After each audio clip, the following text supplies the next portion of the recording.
Hi guys, Samantha from Jessima Tutorials here, and today I'm going to show you a fun tutorial using basically some circle cutters to insert multiple colours of clay into a white sheet. So you can see we have a few different colours here, and then we're just going to play around with it, and it's going to end up looking fairly geometric. So anyway, you'll have seen the photo so you'll know what it looks like. Okay, so the first thing I want to do is I want to actually bring over a spare tile because I want it to be something that I can move around. There we go. Just put that on there. Which side do I want? I'll use this side. And I'm just going to burnish that on, just a piece of paper, because you want it nice and stuck down to the tile. Just burnish that well. Okay, and now we do have some extra over here that I do not need, so I'm just going to quickly remove that and just remove any excess around the edges as well.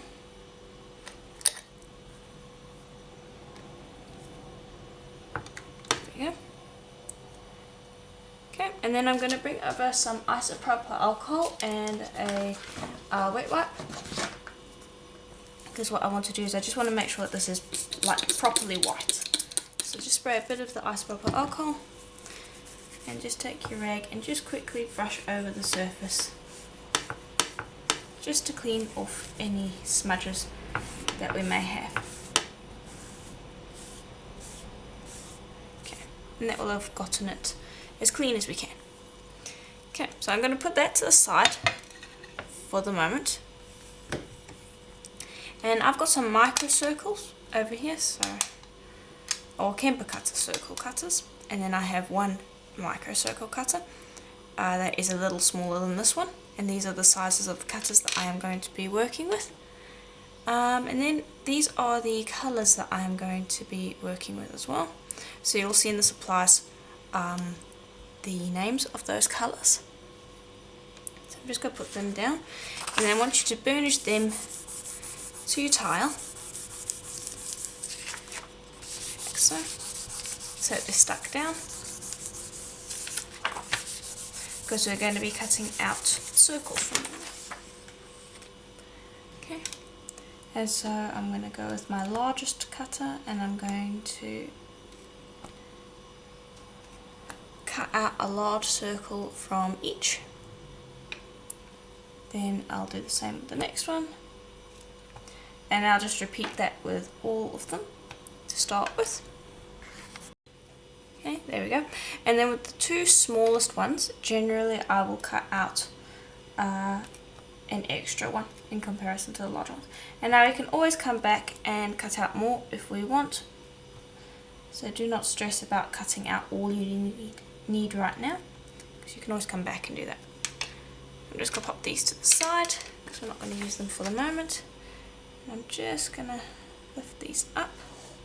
And something also I just wanted to note is that these sheets are the exact same thickness as the white. It does not matter what thickness your white is. I have it at about 2 millimeters thick, I do believe, but you want your coloured sheets to be the exact same thickness as your white sheet. That is the only important part that you need to keep in mind. Okay, so now I've got a piece of paper off to the side, and what I'm going to do is I'm going to use my blade to very gently shimmy these up, and I'll put them to the side on the piece of paper so that I can pick them up. And if they have any fluff around the edges, I will just tap that out of the way, like so. Just rotate it like so, and just pop it off to the side. And then once you've done that, then we can bring over the white and start placing these onto the white sheet. Okay, so I've just popped them all onto a piece of paper so I can move them around easily, as you can see here. I'm just going to bring this over. So now what we're going to do is we're going to be using our cutters again, so just have them handy. Okay, and I'm going to start with a large one. Now I do have one or two marks on the white here, and so one of the best ways to mitigate that is to use your cutter to remove those areas. So you cut out wherever the mark is, you get rid of that white. You can see we've burnished it down pretty well, there we go. And then you would place a coloured piece in there. So I'm just going to cut out another piece here. Okay, so let's place in a coloured piece. So I'm going to put a green in here. And there, it should fit very nicely. Now don't worry, we're going to be burnishing it, so if it doesn't fit exactly, it's not a major issue. Okay, that does not fit there. There we go. So just place them in. And then something else that you can do is, let's take this cutter and we cut out over here so that we're halfway into that green circle. And now because we didn't burn it, you can separate those two pieces so you don't waste any colour. And let's say I want to put a purple in there. So you can do that as well. So just continue popping in colours as you wish. There's no particular rhyme or reason to it. Just do it in a way that looks pleasing to you. You can always cut out more colour if you want. So don't worry about half. And it doesn't have to be, oh gosh, I'm losing my words. It doesn't have to be in any particular manner. You can use as many of any colour as you want. Just do it in a way that looks pleasing to you. That's really all there is to this. And then when I'm done with this, I will show you what it looks like. Oh, and something else I also forgot to mention is if you don't like a piece where it is, all you have to do is just take your blade, nick it out, and you can replace it with another colour. So long as you haven't burnished, which I will only do at the end, you can interchange all of these pieces as you wish. So just bear that in mind. Nothing's set in stone until you burnish it. Okay, and here we are. So I haven't done the whole thing because I'm going to be using this rounded square, and this is more than enough space to get a piece that I like. So I haven't filled out the entire sheet. If you wanted to get multiple pieces out of this, then yeah, you could fill out the sheet completely if you wanted. Now what I've got is a piece of plain printing paper, and all I'm doing is I'm running my hand over it, applying a fair amount of pressure in circular motions just to get this all to sit well together. You should not be able to feel any more mumps or bumps once you're finished burnishing if the burnishing is done properly. You can always lift the paper, have a look, and then lay it down again. Just the thing is, you either need to lay it down perfectly back in the place that it was, or you need to flip to the other side of the paper or use a new piece of paper, because the colours will pick up onto the paper, and if you lay it back down with some of the colour on the white, you will transfer that colour to the white. So I'll show you what I mean. I'm going to lift that up. I'm not sure if the camera can pick that up, but there is a little bit of colour on here. So you don't want that transferring to the white, so if you were going to do it again, you would flip it back the other side so you are working with just paper without any clay residue on it. So I'm going to continue burnishing until they are completely burnished in and there's no seam lines or anything like that left. And you may need to apply a fair bit of pressure to get that done. Okay, and there we go, and that's pretty much burnished in. So you should be able to see there that there are no seam lines. So that's what we want to be working with. Okay, so now what I'm going to do is, because this was burnished on pretty well, I am going to be using a blade to lift this up before we move on to the next step. And you do want to be fairly careful with this.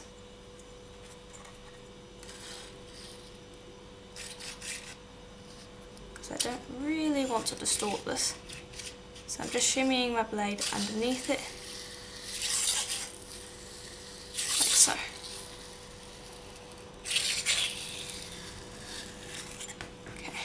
There we go. And you can see on the back there, it doesn't look that great, we're going to be putting it back on, so don't worry about that. In the meantime, that's what we have.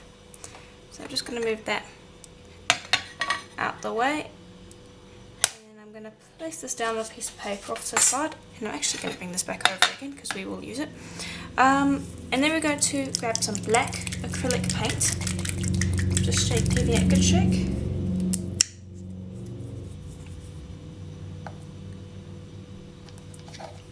Just give it a moment.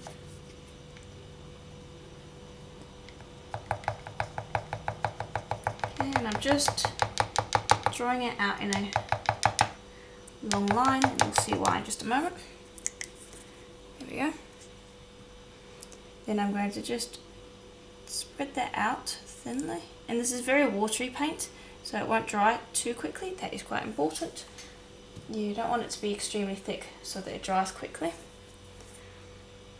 Okay, and then let me bring over my straight blade. Okay, and this is the blade I'm going to be using. Now be careful, because I'm going to be using the back side of the blade, and so the cutting edge is over here. This is a pretty dull blade, so that's why I've chosen it. But what you're going to do is you're just going to tap it in there to get a good coat of paint. And I'm just going to put this to the side because it's watery. We have a fair amount of time to work with it.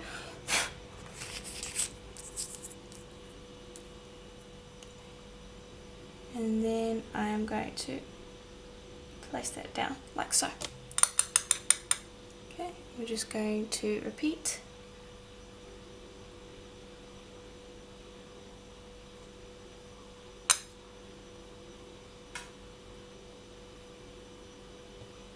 Like so.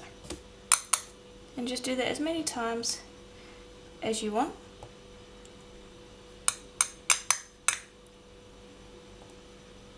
And if you don't want really thick lines, you can just tap it off on the tile a few times before you come and stamp it in, and you can see there that we have a few broken lines. That works quite nicely.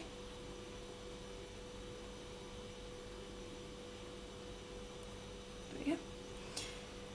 And I'm almost done.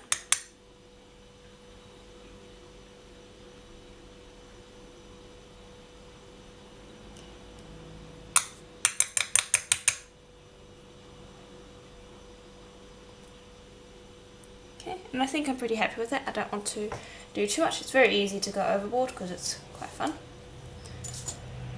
There we go. And now what you want to do is you want to let that dry completely before you move on to the next step, which is where we're going to be cutting out our piece. Okay, there we go. So now I have got a piece of black off to the side here. I'm going to just roll it out a little thinner. Just bear with me for a moment. There we go. And this is going to be our backing. So I'll lift that up. And working on the paper is very nice because things don't stick. But you do need to bear in mind that it will leach the clay and make it a fair bit drier if you leave it there for quite a while. So just bear that in mind. I'm just checking that that's dry. Yes, it is. So if you're going to be working on the paper for an extended amount of time, you want to work fairly quickly. Or if you're going to be leaving the clay to go get something like lunch, just make sure that you take it off of the paper because you don't want it leaching while you're away. Okay, and I just tap that down. Now I don't want to burnish it because when you're burnishing there is a mild risk of picking up the acrylic paint. Let me just demonstrate that over here. So if I were to burnish that down, can you see there that it picks up the acrylic paint? And now I do quite like that because I feel like these lines are a little too blocky. So I'm going to rub the paper over the surface very gently, and I'm going to lift up. And I'm just going to work very slowly when I'm doing this because I don't want to over burnish. So I'll keep doing it. And if you can burnish it, then go ahead and burnish it while you're at it. And there we go. It will have picked up a few little bits of paint, but that's pretty well stuck on there, which is good. Okay, so now we are ready to cut. So now I think I actually want to have a domed effect, so let me bring over some cling wrap. There we go. And just when you're placing it down, try to get it so there's no wrinkles in the surface. If you have to, you can always pick that up and relay it down. You're going to have some wrinkles, but just try not to have really heavy ones. Okay, and then let's find a nice spot. So I'll just move this around, see how I like things. And I think I'm probably just going to cut it smack dab in the middle, like so. Yep. Press down nice and firmly. And because I'm using my cutters, it should cut straight through the cling wrap. So that's quite nice. Okay, and it also, because we were cutting on a piece of paper, it generally sticks in the cutter, but because we were using cling wrap as well, it will not stick in the cutter. So if you don't want the domed effect, just keep in mind that if you are cutting on paper, it is going to stick a small amount. There we go. You can see even the cling wrap will lift up a little bit of that acrylic paint. Just get that out of the way. Lift this up. We should have a nice clean cut. Okay, and then I'm going to lift that up. Be very careful. There we go. And you can see there that the extra will mostly be left on the side. But if you have a little bit of fluff around the edges, just use your finger to gently smooth, like so.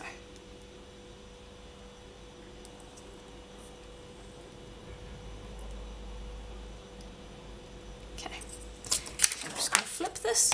I'm going to bring over the paper again because I've got a few little wrinkly bits. So I'm just going to very gently burnish that.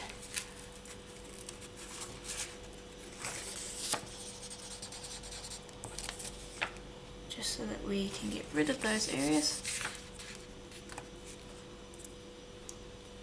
Okay, and also a note, the longer the acrylic paint sits on the clay, the more likely it is to stick to your paper. So just bear that in mind when you're working, because just because you burnished it earlier and nothing came off does not mean that if you burnish it now, nothing will come off.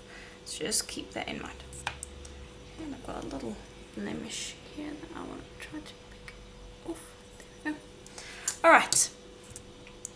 So I think I'm going to pop that into the oven, but before we do that, actually I want to dome it. Let's give it a dome. So I've got this over here. Gently pat it down. I don't want to get fingerprints. I'm working with souffle, so it shouldn't be too bad when it comes to fingerprints, but I do still want to be careful. And I don't want a heavy dome, so I don't want it to be completely stuck to the surface of this doming tool. I just want it to evenly rest on the surface, like so. And then when it comes out the oven, what I'll generally do then is I'll obviously have a cloth on my hand, put it underwater while holding it down so that it gets domed nicely. But I'm not going to do that right now because we'll end up getting fingerprints on the surface. Okay, and here it is out of the oven. So what I want to do next is I want to use a sponge and some black paint to just add some speckle around the edges. So I'm just going to take this paint again, go pop a little bit on there, and I'm going to use my finger to just dab it out so it's not hugely thick. And then let's see, I'm actually going to rip this so that it's got a end like that.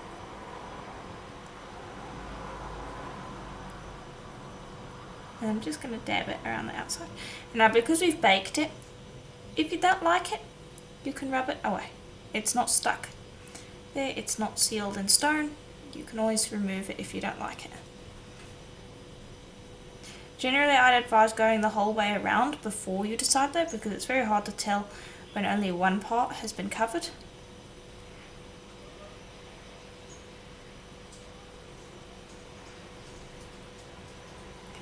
So I don't like this part, I went a little overboard with the paint, so I'm just going to bring over a wet wipe.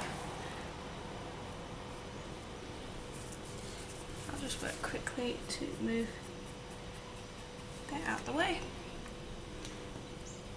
And then I'll just grab some paint and I will re-coat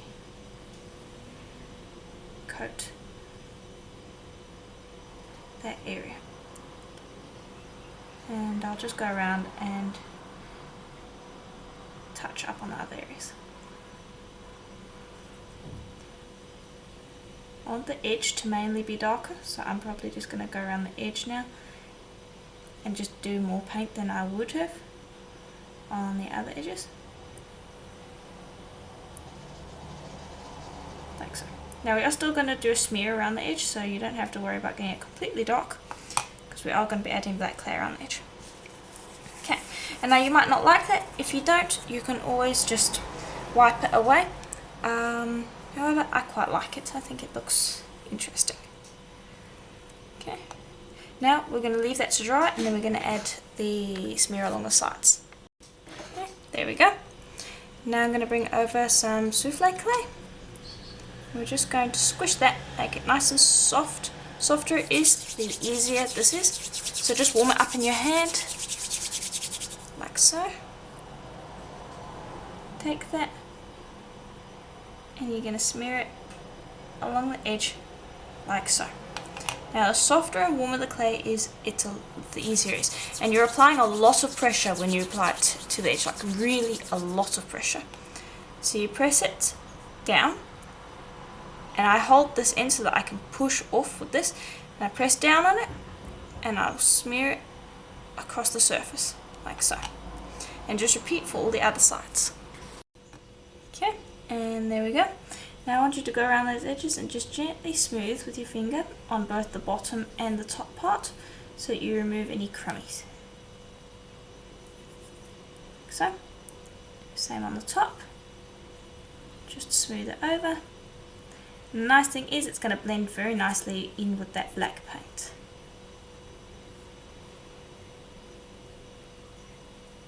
Okay, there we go. Now the sides are nice and clean and they blend nicely with the back. Just clean that up. There we go. Okay, squish that up. Alright, now we are ready to move on to creating the bail. So I'm going to take this and I'm going to put it to the side, and I've got a piece of black here that has been rolled out on my third thickest setting, which is about 2mm thick, so it's pretty much the same thickness as the white was in the beginning of this tutorial. So I've just chopped the black there, and I'm going to use a wooden skewer. The reason that I'm using a wooden skewer is so that the clay does not stick to it, hopefully anyway. Sometimes it does, so that's unfortunate when it happens, but it shouldn't stick because it is wood. Okay, then I'll roll that up, smooth that about, and cut. And roll it back up, and just smooth that seam line, like so. Now the entire thing does not need to look absolutely perfect, that's why we've got quite a bit on here. The entire bail is not going to be this long, it's just so that I can cut off the pieces that I like the best. I'm just going to roll and smooth, like so. And rolling also tends to loosen it from the piece, so I generally like to loosen it before I cut my bail out, so that it's ready to go and we don't have to get fingerprints all over it. Just going to cut off that edge, and then I'd say that's a thick enough bail. Yeah. Get rid of that. Don't squish it yet, because if you mess this part up you can always just take another bail off of there. Okay, now look for the seam line, because there will be a seam line. I'm not sure if the camera can pick that up, but you want to grab that. And now let's decide which is going to be our top. Okay, I want this to be our top here. So I want to place my bail around about there. So I'm just going to bring over some liquid clay.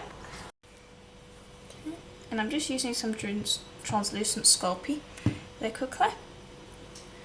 And bring over a brush.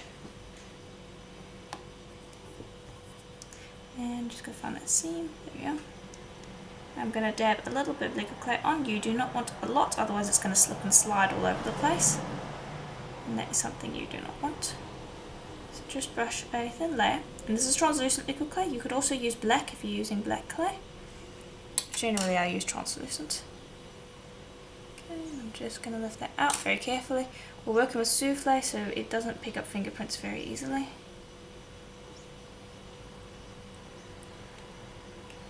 I'll just place that down. Excuse my shaky hands. And I just want to get that centered.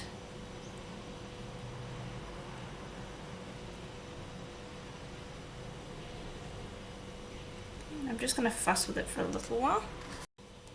Okay, then I'm just going to take the brush, and I'm going to stick it in there, and I'm just going to press down. Stick it in and press down.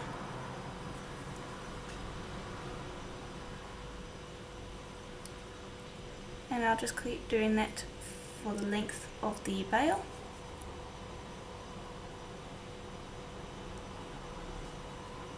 There we go. And also while I'm doing that, I'm just widening it as well. I'm rolling and moving it around.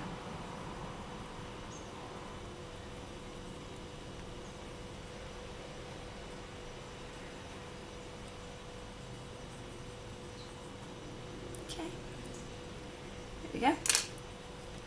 Now I'm just going to quickly cut away that excess that got squished onto the side.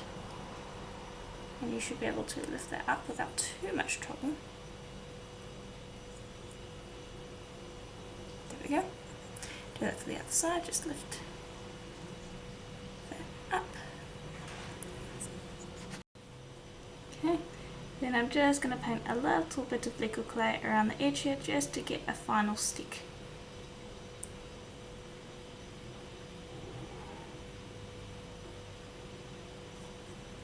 Like so.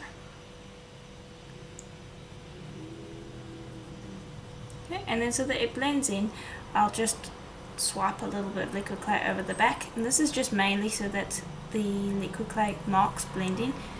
You don't need a huge amount of liquid clay, but it's just to give the same effect across the board, because otherwise you'll find that you have little shiny spots or little matte spots depending on what liquid clay you used. So I just do this to make sure that the entire piece ends up looking the same. Okay, and then don't forget to also do that with the bail so that it has the same effect. And you don't need a lot of translucent liquid clay, you just need a little bit so that that's the same coat.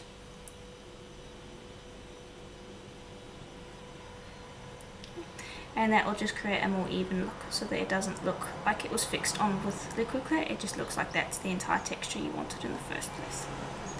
Okay, then just gently have a look at the edges, see if they need smoothing. And they're all pretty much fine. Okay, so I'm going to pop this into the oven like this. I'm also going to put on a piece of plain printing paper so that the back doesn't get any shiny spots. And then after an hour's baking, we can finish it off. Okay, and here it is now that it is finished. So you can see the back has a nice, quite matte texture. And I'm going to keep the front with this matte texture as well. You can seal it with a matte finish if you want. If you really wanted a shine on it, I would recommend using Primo Clay and then using a gloss varnish to finish it off. But I'm going to keep it matte. So for now, I'm going to quickly bring over this cord, which is what we are going to be using to finish it off. And I'll just bring over the findings as well, these cord ends. And what we're going to do is we're just going to snip off this end, pop it into one of these, and it slides in very nicely, and then just close.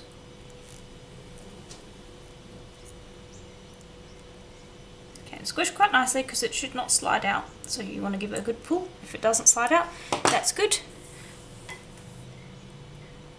Then I'm just finding the other end. We'll probably want to cut about here.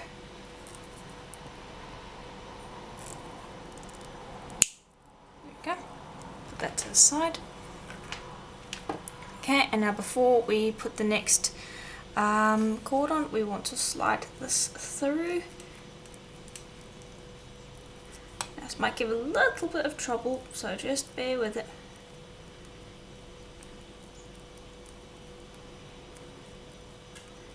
Just give me a moment. Once this is slid through, I will show you what to do next.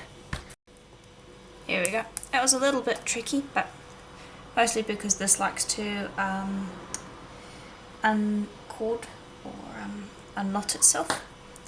So just take a little bit of time to get that done. And all you do is you just do the exact same on this end as you did on the previous end, where you just attach the cord like so. Okay, and then we are going to attach the clasps. Okay, and we're just going to grab a jump ring, open it up. No, actually just use this to gently open up. There you go. Slide it on. Slide on your clasp, and of course close it up again. And repeat on the other side. Okay, and there we go. That's pretty much it. So that's pretty much it for this tutorial. If you enjoyed it, please let me know in the comments below. Obviously there are quite a few variations on this pendant that you can play around with. Different colours, different colours of clay, different colours of paint. You could of course use different shapes. I used circles, but you could use any shapes you wanted. Also with the lines, I did it very randomly. You could do it in a more geometric pattern if you wanted to do it. You could use a different shape for the cutter. So there's lots of different ways that you could spin this to make it look different each time while still using all the same techniques. Of course, if you wanted to copy this pendant exactly, feel free to do so. You can do that. And so basically, yeah, that's just about it for this tutorial. If you enjoyed it, please let me know in the comments below, and I'll see you in the next one. Bye for now.